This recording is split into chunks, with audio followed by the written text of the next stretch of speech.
If I was you, I'd be asking for a refund. Everything they do for DOC, they need to defund. Lazy guards, double cells, everything in here is hell. You ever been to the county jail praying that you get some mail? Then you hit receiving all the stories, can't believe them. I thank God that I'm alive, I thank God that I'm still breathing. After COVID, wearing masks, everyone's sad. How did a virus know a budget? It really makes me laugh. We had good times, bad times, but still it made us strong. It was hard to be accountable, I had to right my wrongs. But now I'm long and forgotten, they forgot about me. Welcome to another compelling episode of the Defund DOC podcast. Your #1 premium community to hear true prison stories, conniving prison politics, and radical prison reform solutions that will end recidivist crime in America once and for all. Please welcome our hosts, Linda Thompson and Daniel J. Sims, as they delve into another hard-hitting and thought-provoking episode. Welcome to the Defund DOC podcast. I'm Linda, and with me is my co-host, Daniel J. Sims. Welcome, community. Thank you all for tuning in. Today we got an amazing episode with a fellow veteran of the corrupt crime war. Without further ado, I'd love for both of them, amazing humans that are fighting for our people and amazing life coach. So go ahead and introduce yourselves. This is Cween of the one half of God Bless the Real, and we have Life Coach CW. I am Cween. I have Life Coach CW. We have been friends since childhood, high school sweethearts, and I guess my experience with the DOC is my brother has been in and out of Illinois DOC really all of my life. He is currently incarcerated sentenced to 40 years. That's the driving force to my support, along with being partners with Life Coach CW and supporting him and just pushing the machine forward to shed light on the needs and just be an advocate for those that have been in this experience of being incarcerated. Definitely, and I am Life Coach CW.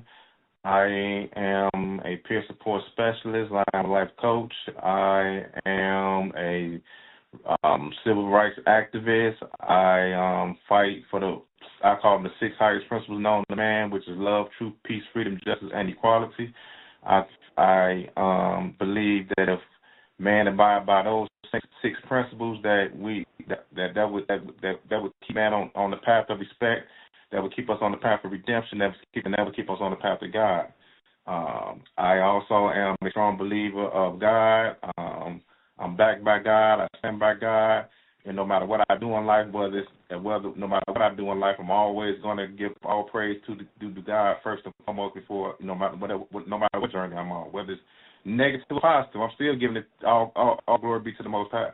Absolutely. I just wanted to commend Cween, your brother, in and out like that. How does it feel for you personally to see that DOC not preparing your brother for successful reentry? It is disheartening. Had there been programs while he was incarcerated, even when he was a younger man, early teens, perhaps he would have found a different role. Even after being released from incarceration, if there were programs that could have helped him stay on the right track or just get on the right track to refocus his focus on something other than criminal behavior, perhaps that would have helped detour him or keep him from revisiting that way of life. I hear often that they have snatched programs. There is nothing to do, not just from him, but from the men from the feds that call here. And you can hear it, how it's just a discouragement, how they just feel discouraged and just cast aside. I can hear it when I hear them talking. That it's just a cast aside, a feeling of just being cast aside.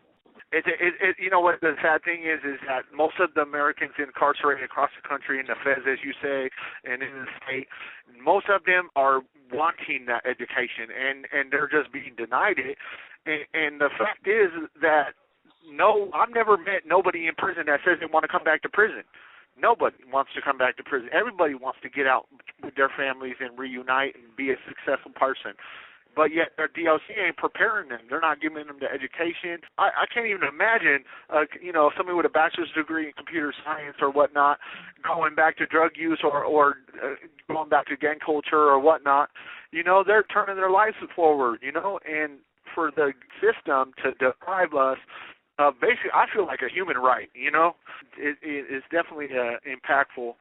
I'm a Miss Life Coach CW. So you were incarcerated. Can you expand on that? What your incarceration, how long you were in there for, and whatnot? Well, my experience with the DOC, was very brief. My experience with the DOC back in 1993, 1994, as a teenager, wanted to become a young adult who. I was selling crack basically in the urban communities on the west side of Chicago, selling crack and getting money fast or whatever. But at the same time, while I was selling that crack in urban communities, I wasn't aware. I wasn't really wasn't paying attention to the laws that was being passed. As I was selling crack back then, the 1994 crime bill that was passed by then Senator, that was wrote by then Senator Senator Biden. That was passed into law by then President Bill Clinton. So when that bill was passed into law, that bill raised the mandatory minimums. That bill raised the made the crack laws more harsher. That brought about more enhancements, 851s, restrike laws, things of that nature. So I wound up going to do boot camp. I did 4 months in boot camp. I returned back to society. 2 dope cases I had caught back to back within like a 30-day span. I had caught like 2 minor dope cases, probably 5 grams, 3 grams, or whatever. So I was just selling a little crack on the block. But then after that point, after I got out doing the boot camp, I went to do state time in boot camp.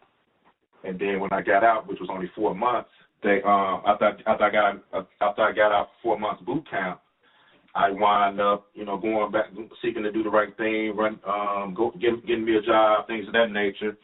And I wound up hustling. I wound up starting back hustling again. And then I get shot. I wound up getting shot 9 times in 96. I wound up starting back hustling after I got out of boot camp. I still was working my 2 little jobs. I was working at Sam's Club and Target. I was hustling and working these jobs at the same time because I was trying to get I was about staying looking good and staying fly and all that type of stuff. I had Cash Money motto, all that type of stuff. Drink till you throw up, about the Master P era, all that type of stuff. So that's what I was into. Jay-Z, Chris style, popping. I got into that type of lifestyle. Then, once those lifestyles passed me, then the feds came and knocked on my door. Basically saying, I was basically doing too much in the community of selling drugs, and they wound up indicting me, and I wound up taking the feds to trial, saying they didn't have anything on me to hearsay evidence. But basically with the feds, that's all they need is hearsay evidence. They didn't really need too much. All they need is a couple of informants, a couple of people that's saying they bought some stuff from you, and they could tie you into a conspiracy, or they could tie you into a couple of distribution charges, and then once they bring you in, once they snatch you in, then they could hit you with irrelevant conduct. Which is all relevant conduct, which is all the dope that they didn't catch you with, that informants or people said they seen you with.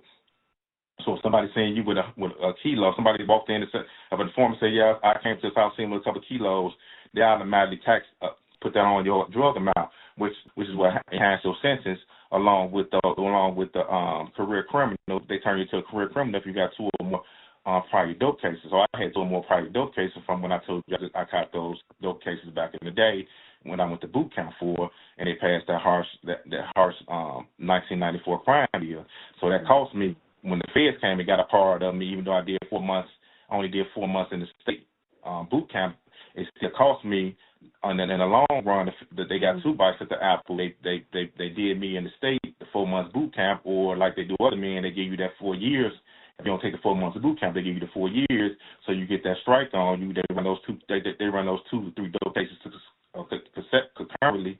So they run it all together. Then you go to your state time. You get out the state. You get back out here hustling, whatever. Ain't no jobs in the communities. Men out here trying to feed themselves, take care of the kids, and then they had all the housing situation, whatever. I don't want to take it down that road. But my point of the story is that they get 2 bites of the apple. They hit you in the state, or they hit you with the boot camp, and then the feds come back and get you, and then they hit you with the career criminal, enhance you for your prior dope cases. Then they give you anywhere from 20 years to a life sentence in federal prison for only 5 grams of crack cocaine.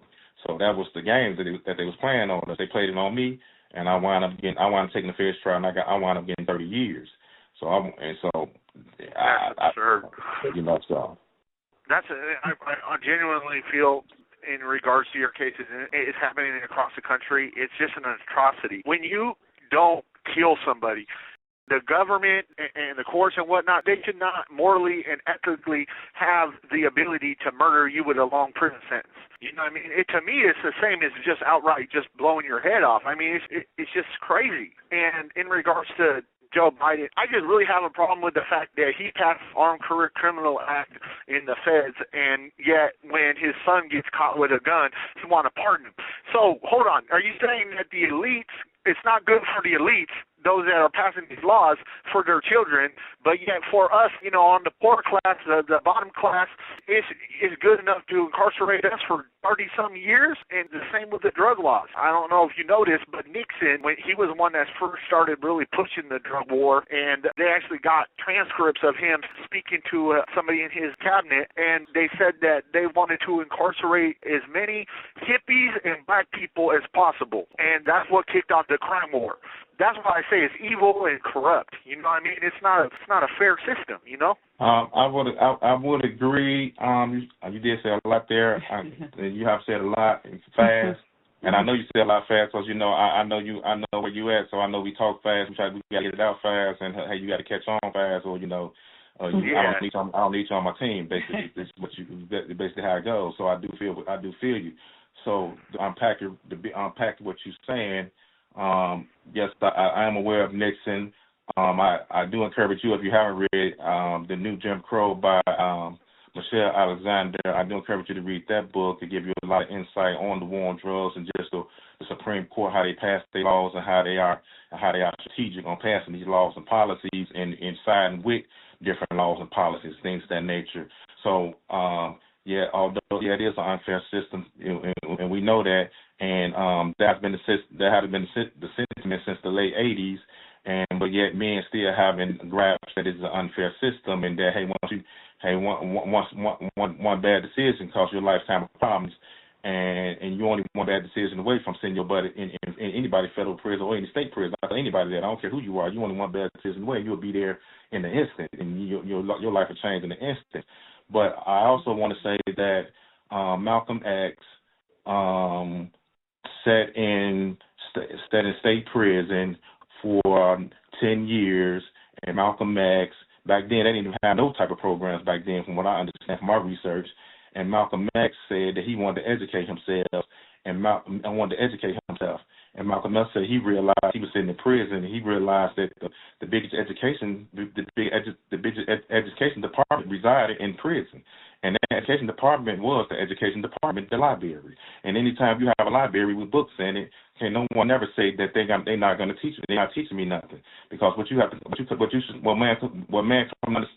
come to understand is that you gonna stagnate yourself and putting on another man saying that he's not teaching you nothing, or you're gonna be a man and figure it out and learn how to and begin to teach yourself, or you're gonna become stagnated. As the Bible and as the books say, if you go read it yourself, God gave when the sons of man came before him, he gave one talent, he gave one 2 talents, he gave the other 3 talents.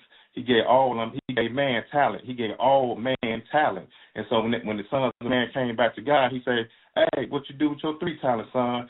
He said, oh, I took the 3 talents and I turned the 3 talents into 12 talents. And then he went to the other son and say, what did you do with your talents, son, with the 2 talents? He said, I took the 2 talents and turned them into 10 talents. He said, man, you did a good deed. He went to the one son with the 1 talent. He said, what you do with your 1 talent, son? He said, I didn't do nothing with it. I didn't know what to do with my talent, you know. And what you think God did with the talent then? He took the talent back from the man. Because the parable meaning that everybody got talent. Everybody should be able to tap into their own talent. I'm not going to tell, I don't know what your talent is because God gave you your talent.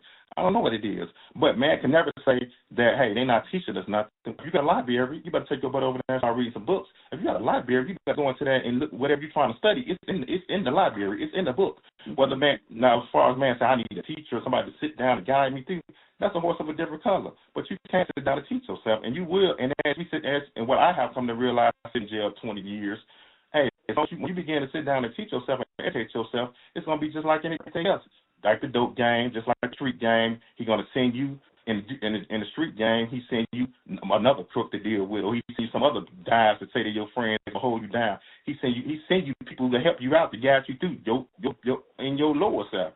And just like when you're trying to get on your higher self, you go in that library, educating yourself. He's going to send you older people. He's going to send you people that's going to help you get the education you're seeking to get, because you have begun to what? Educate yourself. You have begun to do for yourself. And when you begin to do for yourself, then people's going to start helping you anyway, naturally, whether it's a correction officer, whether it's a woman on the streets, no matter who it is, God is going to send you somebody to begin to help you, because why? You have took initiative to help yourself. Wow. Well put. Yeah, well put. I like that, because anybody that has followed our journey and the podcasting and whatnot understand that I didn't get my confidence and my ability to speak to the injustices that's happening across the country because I just sat here and played cards all day. I got it because I first got on the front line fighting for civil rights as a jailhouse lawyer for years. And you're right. I pushed myself. I had a passion to learn, to educate myself, and I still to this day don't have a degree because they don't give us degrees. But I also think there's another side to that.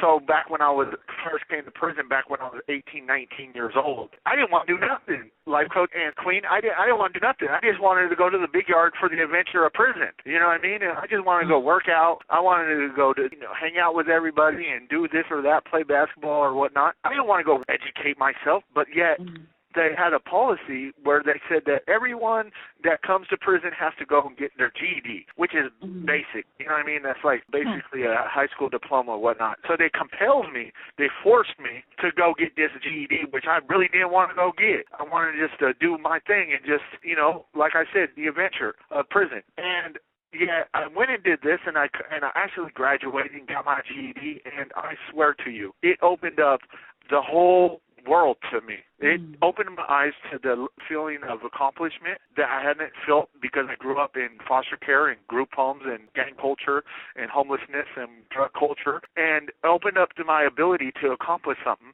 And furthermore, it opened up my interest for educating myself. So I think that I agree with you, but I disagree a little bit that I think that there should be a mechanism where, like, you come to prison, you should get a degree, you should get educated. Like you're here, you're set apart for a minute. But that goes against the whole system. Then that goes against the whole system, because now you're telling me that I'm sitting here paying all my taxes on the street. I got to pay to send my child to college to become a lawyer, and here you committed a crime and went to your butt to jail and became a lawyer. You're sitting around, eating hoes and on the computer, ain't got no time but to study and read books and do what you got to do. Hey, my daughter out here, my son out here, got to go to school, got to work in between, got to worry about the ills of life, and still trying to get still trying to take their bar. Take their bar. So that's how America sees it. So now we're not going to send you to prison. Then they become a freaking doctor and something, or that you become a scholar and something. They look at it as like they doing, like the American government doing. Hey man, we inside trade. We ain't gonna give you the game on the inside trade. Basically, that'd be the game on the inside trade. Hey, go ahead to prison, sit there for about 5 years. Hey, you're going to get your degree and then come on back home basically for free to some degree. So, no, that ain't finna happen. You ain't about to be getting no doggone bachelor's degree sitting off in no federal prison, no state prison. I mean, men used to do that. In the old school, you just catch the old school men. You hear men get their doctor's degree and all, and become lawyers and all the type of stuff while in the joint. But what happened, the system the system, just like any system, like any AI, it wasn't even AI then, but any system that have an AI type of sense to it is going to know what to begin to filter out. Okay, that's good for us. That wasn't good for us. That didn't work for us. This worked for us. So as the generations pass, they began to dumb us down more, snatch out the more of the programs, give you more of the folly, more basketball, more handball, more tennis, more TV, more weights, and all that old type of stuff. Then they let you more cable and more sports, and they get you into that mode. And then once you get into that mode, it's hard to snatch back out that mode, because now men sitting in prison living their youth again, because they detox themselves from all the drugs and things of that nature, and then they bounce back to their proper same self and back to their godly self, and then they realize, man, I'm strong. I can do this. I can do that. But hell, some of us already sitting on life sentence. It's gonna be hard to bounce back. Some of us got to live through another person and hope to get in the game, and they beat the streets for you and keep things going. Which hence is what brings us back to you. I was telling the Queen here yesterday. I'm like, you know what I respect about this person, even though I never met him or her. What I respect about them is that even in the struggle, they find the path to life. They find the way out. They trying to be productive. They're still trying to give back. They're still trying to make something happen in the midst of the hardship. And you got to respect that, because a lot of men are sitting in prison. They're not educating themselves. They're not trying to reach back from prison. If they're reaching back, they're trying to prey on somebody for a couple of dollars most time, or prey on someone to come visit them about some frivolous bull crap. But to be trying to reach out and give out a message, and to make it happen, that's a feat within itself. Yeah, and it's a part of your transformation. Absolutely. No, I like the way you put it, man. The fact is that you're right. The government don't want that. They don't want us to be educated and as you say, be in here 5 years and get out with a bachelor's degree. They don't want that. But at the same time, are we a system that is supposed to be fair and equitable? Because all we're asking for those that are incarcerated is like, get your foot off our neck. Give us the same right that any American has across this whole country to get a student loan. You know what I mean? I don't think that's much of an ask, for a lot of Americans behind bars. But I get it. You're right that what you were saying is the same message that I remember almost verbatim what they were saying on the news when they took away the Pell Grants for those that were incarcerated back I think it was in the 90s or whatnot. But they have people on the news saying, why should these people that get incarcerated have a college degree when I'm out here having to struggle and get a college degree? And my family can't get college degrees. So I get it, but I just don't feel like if we're going to be a nation that is about fairness and equity and equality, I think that it starts with knowledge. Our people die for lack of knowledge. I hate to get into divert this over to race to some extent, but I'm a black man here in America, so when it comes to, I kind of had lost my point.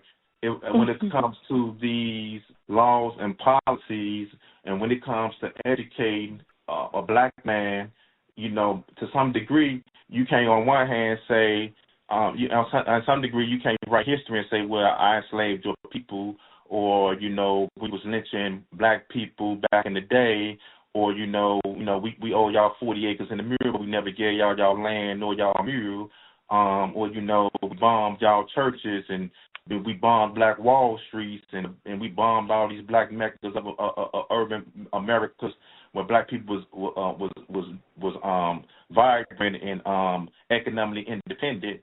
And we can't say that you can't tell me you want to flood my communities with guns and drugs and then snatched all the jobs out of them and left us with guns and drugs and locked up, and then came and locked up their moms and dads and some of their grandparents. And then you turn around and say, well, they're not educating us.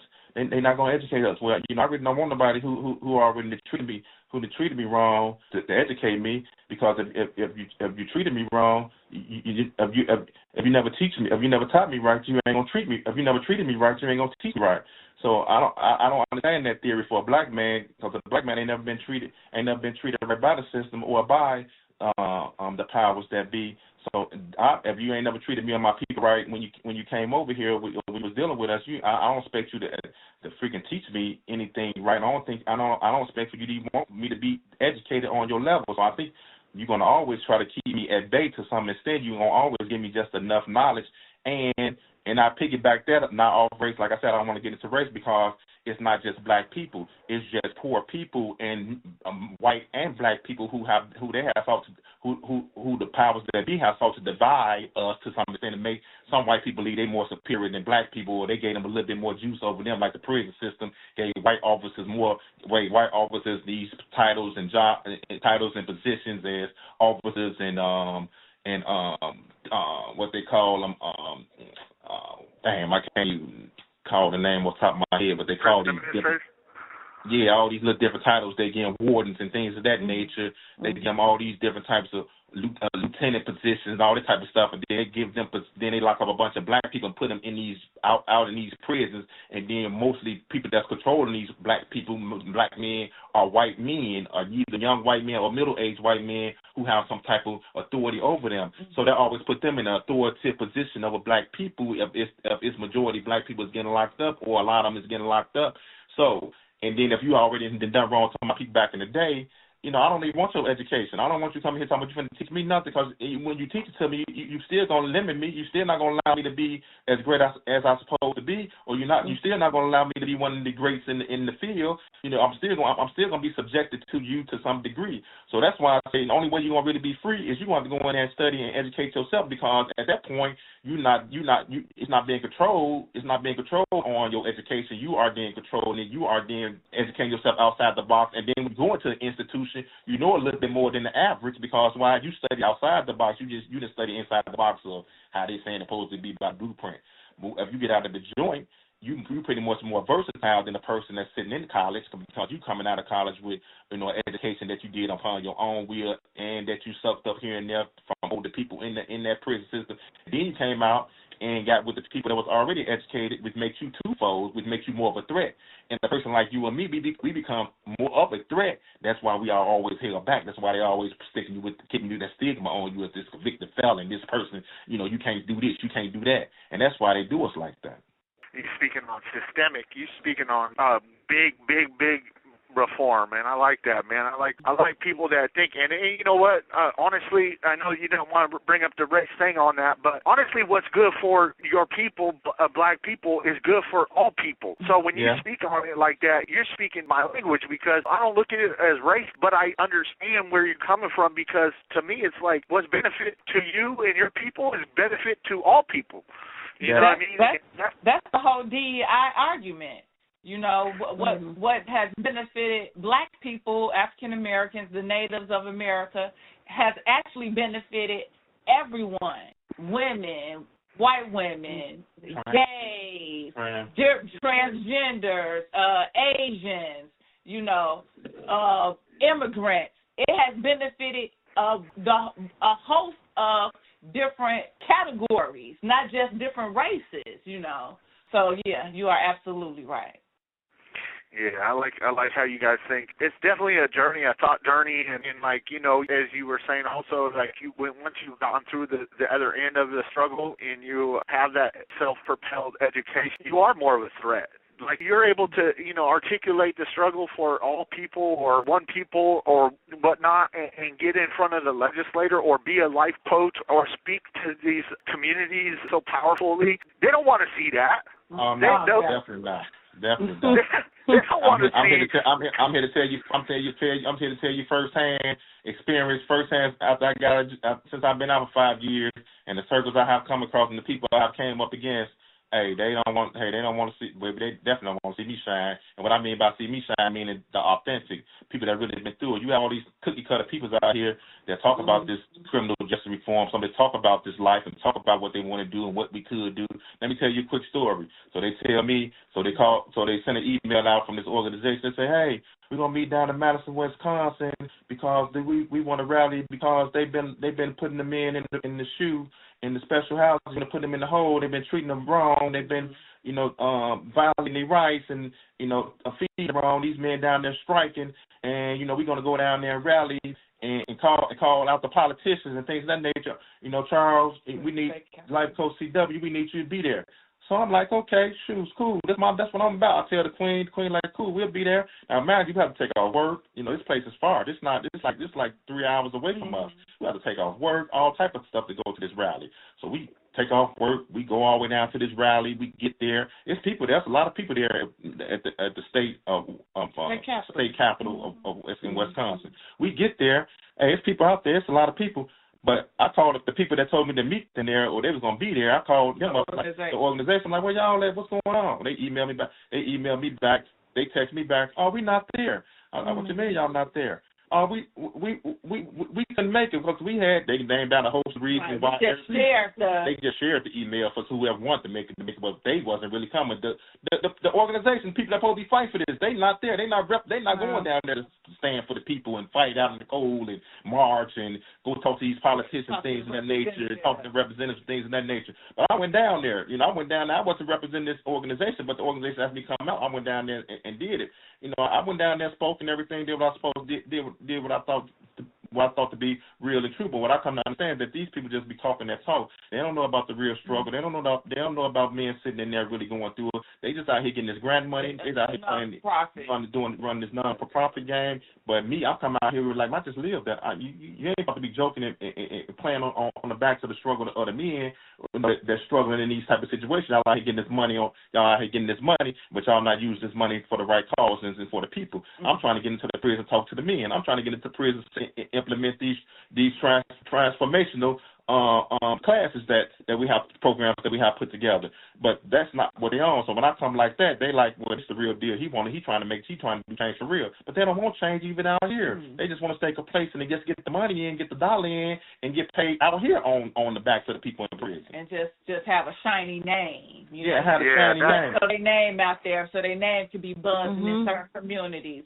And their heart is not really in it. No, their heart not really for the people. No, it's like a person working in healthcare. It's like a person working in healthcare but don't like people. What are you working in healthcare for? Don't like people. What are you running for men in prison for? But you ain't really trying to be out here in the cold and march and fight for the men in prison. I mean, what are you getting this money for? Why is you in this game? Right. So I'm insulted by that. It's disrespectful, and then when I talk how I'm talking, they talk now I'm talking like a rebel, or I'm talking too aggressive, or I'm on some other type of time. Well, no, man, y'all playing the people, y'all playing the men, y'all. This is a big game here. This is a big game, and if you don't know the game, then people like you that sit in the jail thinking people out here advocating, and we're gonna advocate, we're gonna do this, we're gonna do that. Man, people out here getting that little grant money going on about their lives, doing some fake back to school program once a year, and then you don't hear from these people no more. Then you come home from the joint talking about like Trump, like I'm glad what Trump and Elon doing. We need those for the criminal justice system. Y'all need to come in and come and see what they're doing with all this money to the criminal justice system. Because why ain't the programs in none of these prisons? Why people is being fed at the lowest? Where's all the money going to? Why is not no high standard programs like you said? Why is no educational program? Why is not no grants in there? What the Pell grants at? Why all this stuff at? Why people ain't not educating themselves? Why are you sending people back to society with nothing? Why are you sending people back to society with? I came home from the feds with zero, nothing. They ain't give me nothing. After 20 years, they immediately released me. Knocked on my door, told me, Trump, hey, it's time for you to go. You have to be on the front of this prison gate by count time at 4:30, sir. So hey, and we ain't got nothing for you. Side note, we ain't got no dollars for you, nothing. So you need to call somebody to come get you. Simple as that. After 20 years in prison. Wow, yeah, that's a poignant point, man, because I was speaking to somebody else recently, and they were speaking about, because in Washington, they got a lot of nonprofits and people that are, organizations that are supposed to be fighting for us, but a lot of these organizations, they got, like, these legislators on the board, right? And so they're, like, getting in from both sides, yet we haven't had no meaningful prison reform enacted in this state, none. And there's a bunch of bills in the legislature today, like currently going through the House and the Senate. But if any of these pass, I'll be surprised. And we pray that they do. But to your point, it's like, what are you guys doing with these grant dollars? Like, you guys are grants. You guys got all these millions of dollars. Why are we not seeing on the news about rallies, like bringing attention to this stuff, the injustices? Yet me and Linda, we're coming out of our pocket for this podcast. Tell me about it. Tell me about it. I've been coming out of my pocket since I've been home. Me and Queen been coming out of our pocket since we've been home. on our own dime. We can't get a grant for nothing in the world. Every time we get talking about grants, and they boo us off the stage. I go and try to. I even go to the youth to try to get the grant when we go speak to youth. Remember, I was trying to do the program with the youth. What was that? With the Department of the juvenile detention. Yeah. We try to get a grant. I tried to start a program with the juvenile detention center. Wow. They ran us around the circle. They didn't want to even deal with us. Like we got somebody come here and talk to him. Some regular old little white priest guy come in here and talk to them about nothing. The church organization. Yeah, church organization. But no one with real life experience. Yeah, a person like me with the real life experience. They be off stage. Yeah. I think the number one thing that they need people like you guys on the front line inside the prison talking to these people to show them that hope. They need people like us. They need people like you as well. They need people like your wife. They need people like us. They don't need people like us, you, me and Queen. They need people like us. Because what you're going to realize, you can't do this. You two just can't do this. Us two can't do this. It's us going to do this. We're going to be able to do this. Us four, the other two you got, whoever you got, the one I got, that's how it started. It don't start with you guys because me and Queen, as you see, we telling you the same stories that you already telling me that you've been doing this on your own dime. Hey, we bumping our head. But I mean, of course, we got to keep bumping our head because that's what we do, and it's not. And we think we're not getting anywhere, but we just got to go a long way around. We just got to chisel. We got to do the chisel. We got to sculpture this thing up. We got to go get on the ice and climb up there and do the sculpture, and then come on back down, tell the Queen how it look, and the Queen got to say, okay, I see the nose, I see the eye. Okay, we working, and that's just what it amounts to, the way we going. But when you know, but my thing is when you know, or when we know, or if I'm here telling you, damn you. They out here eating off of you, man. Yeah, they got that grant money. Yeah, they out here eating good. Yeah, they got these organizations set up out here, and yeah, they doing all that. But y'all, you ain't finna see none of that. Ain't nobody finna come in there and with no big great program. Ain't nobody finna come in there and institute no big program neither. So it just is what it is. But what I'm telling you is that I learned the hard way when I got out because I was. I'm going to get out, I'm going to do this, I'm going to give it this organization, I'm going to give it this, I'm going to do this, I'm going to talk to this person, I'm going to give it these people.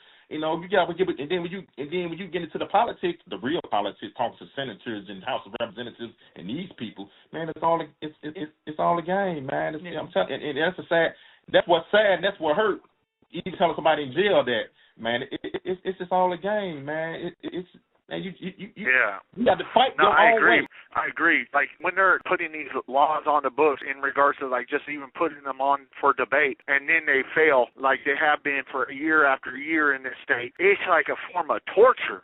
You know what I mean? Every year, our people in this state are hoping that they pass something to end these sentencing enhancements, to, expand on second chance laws. Like, I've been in here 20 years, and nobody was even severely hurt in my case, and yet, I've experienced so much in this 20 years that it's like my life is completely different. I'm a completely different person, yet they don't take any of that into consideration, and that's what's happening across the whole country. It's like we have to have the people that have that lived experience having the grants. You know what I mean? Having the it can't be these politicians that just know how to work the system, create a nonprofit, and then get on the board of it. You know what I mean? They're just about, the perception of prison reform, when in reality, we need the people that actually have that visceral feeling inside themselves like you do and like Queen does, that have experienced the actual hardship and the trauma and the struggle and want to actually prevent others from going through it, I agree, man. Like, why are they not doing more for those lived experience? Why is that?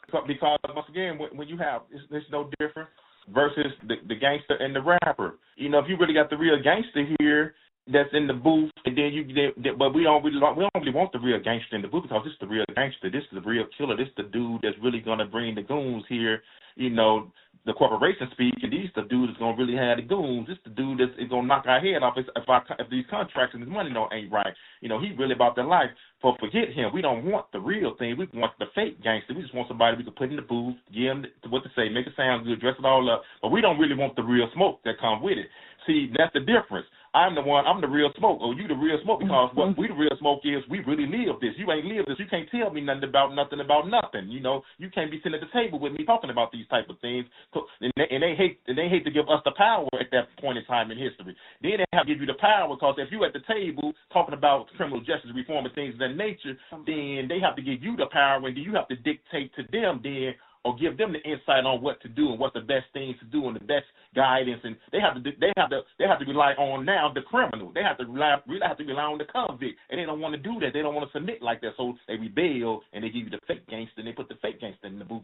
They give you the fake gangster and the real gangsters over here like, man, I don't under none of that. That's like I'm saying right now, I don't under none of that. You send that fake gangster to me, I ain't trying to hear nothing he got to say to me. I don't want to hear nothing. And if he get on TV or social media, anything, I'm gonna blast him off the stage every chance he gets because I know he's a fake. That's just what it is. And I got to live in that because that's my walk and that's my journey. And that's what they don't like. They don't like the realness of it. They don't like the brute realness of it. They don't want that because if you real, then you're not controlled. If you real, then if you like we talking right now, if they put up NBC, ABC, CBS put a microphone on my face like this and put me on the news, they're going to try to control what I say versus they're going to try to control me versus the cookie cutter or the fake gangster. He know what to say already. He got the script, you know. And the real is going to implement the real change. Yeah, exactly. Because it's not the status quo, you know. No, that's 100% right. Because there's a lady right here in this state. Her name is Tara Simmons. She did years in prison, and this lady is pushing more things that are, you know what I mean? Like, she's the one that's sponsoring all these prison reform things. She's pushing the line, right? But, you know what I mean, you got all these other politicians that are on these boards for prison reform or criminal, and yet they're not pushing none of the, I don't want to help pass that bill because of this, or they can find all kinds of reasons not to, you know, support bills. But the one that has actually experienced it, like you said, the one that's not a fake prisoner, that's the one that's actually trying to push it, you know? Right. So, yeah, you're 100% right. So that's why we're behind the 8 ball because And I'm glad, you know, to some extent, I am glad, and I don't like to get political on these social media things because they be wanting to try to oppress your content when you get talking politics, to some extent. But I will say that I want to say that DOGE is good. The audit that the United States President Donald Trump is having done through Elon Musk to audit the government.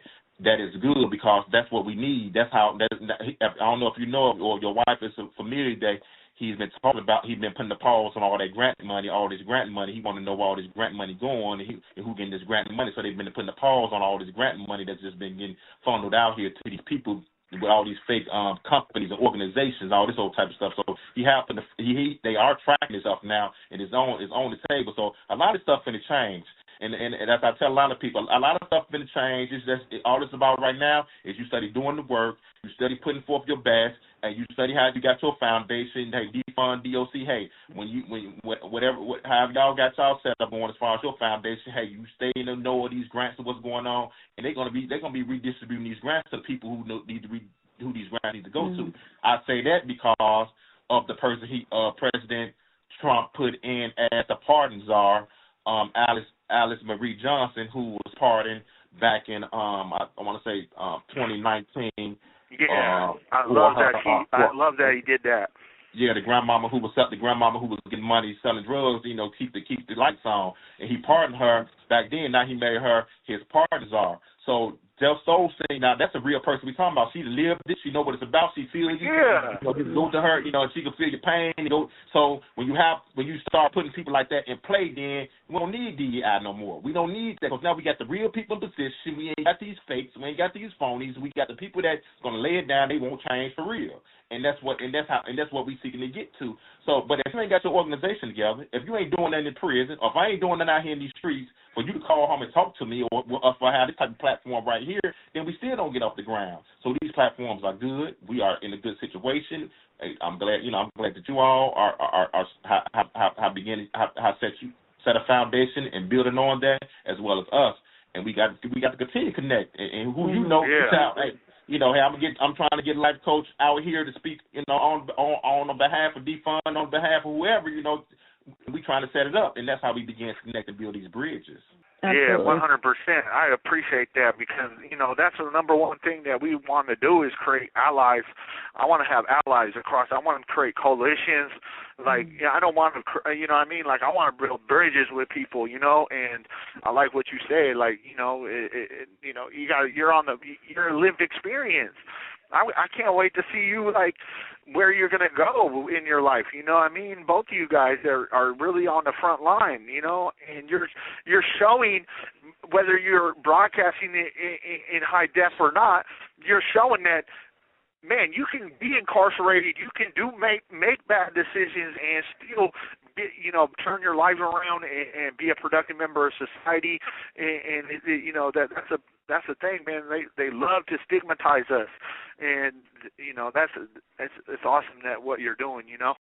What message do you hope to convey to those who are currently incarcerated and seeking a path toward personal growth and transformation? First and foremost, I'm going to always say, as I started off, no matter what, first and foremost, we're going to start with acknowledging the Most High, acknowledging something higher than you, acknowledging something, awakening something within you, you know, awakening your higher essence, you know, seeking the best, give your best. I'm going to always acknowledge it for anybody that's in somewhere that's set away somewhere and able to allow themselves to get in tune with themselves and learn about themselves and learn about God and begin to pray, meditate, and get on that path first and foremost. And then once we get that situated, and then we go ahead, like they say, you can't get your money right until you got your mind right. You can't get no money right until you get your mind right. So then you start working on getting your mind right. So if you got a foundation of God, then you building on love, you building on truth, you building on peace, you building on freedom, you building on justice. And when you're inside, that's what you implement to the men around you. You let the men around you know, man, no matter what you're going through, I don't care if you got a life sentence, I don't care what you got. Have you woke up this morning, you able to give me, you able to move me forward. We able to move each other forward. You know, and if you're gonna be here for a long time, then whatever knowledge you have, you always seek to pass that on to the next person and seek for them to live through you by some means. But as I say, hey, Malcolm X did 10 years. Hey, we have greats that have really done enormous amount of times, from Mr. Larry Hoover to Nelson Mandela, who did 29 years. So when you can point to these figures that have done prison time and have returned back to society and been etched in history as national or international figures, and then etched in history as some of the greats, man, you can't tell me that ain't anything not possible. Yeah, that's awesome, man. We appreciate you guys so much with your help. Oh, no problem. We definitely appreciate y'all as well, man. Like I say, hey, I hope to stay in tune. Like I said, we're on all social media platforms as well. We always seeking to put out content daily as much as possible. I encourage you all to do the same. And hey, and y'all want to reach, and whenever y'all want to set it up again or a topic. Thank you guys so much. Start the long and forgotten, threw away the key, gone and forgotten, they forgot about me. Long and forgotten, threw away the key, gone and forgotten, defund DOC. If I was you, I'd be asking for a refund. Everything they do for DOC, they need to defund. Lazy guards, double cells, everything in here is hell.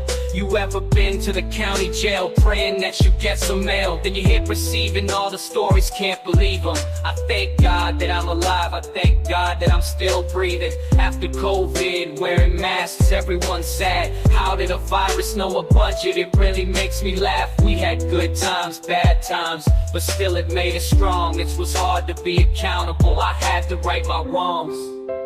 But now I'm long and forgotten, they forgot about me.